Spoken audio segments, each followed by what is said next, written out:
Қазақта бірақ мақсат болатын. Топқа кіретін, елдің қамын ойлайтын, ұлды туғызу, екінші оны тәрбиелеу.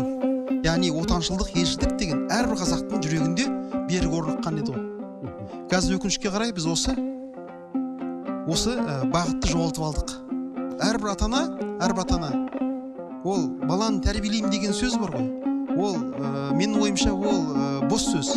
Баланы тәрбиелемеу керек, өзіңді тәрбиелеу керек.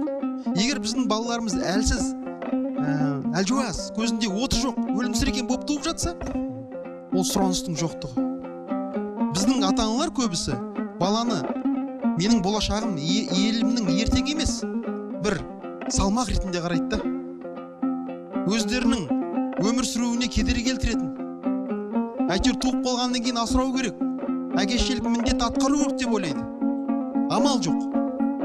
Ал шын мәнінде бұрын қазақтың интенциясы, яғни ойлау жүйесі қандай болған? Қазақ айтқан: ұл болсаң шоқ бол, шоқ болмасаң жоқ бол деген.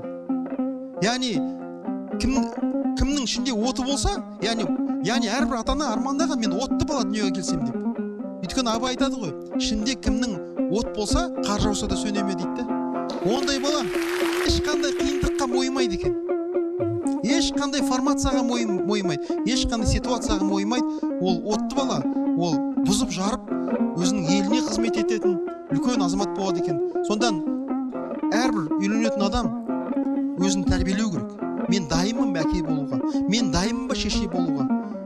Бұл жауапкершілік, үлкен жауапкершілік. Баланың, ата-ананың балаға беретін жалғыз-ақ нәрсесі бар дейді пайғамбарымыз. Ол жақсы тәрбие дейді. Егер балаңа жақсы тәрбие бермесең, ол аманатқа қиянат жасағаның. Ал аманатқа қиянат жасау 200 адамның белгісі. Сондықтан әрбір өсіп кеткен балаға ата-ана егер өзі ақылы жетпесе, қазақ айтады, ақылың жетпесе дейді, ақылды сатып ал дейді. Өзің ақылың жетпесе, өзін тәрбиелей алмасаң, айналайын, білетін адамдарға жүгін, ең құрмаса жұмасына бір рет үйіңе жақсы адамдарды қонаққа шақыр.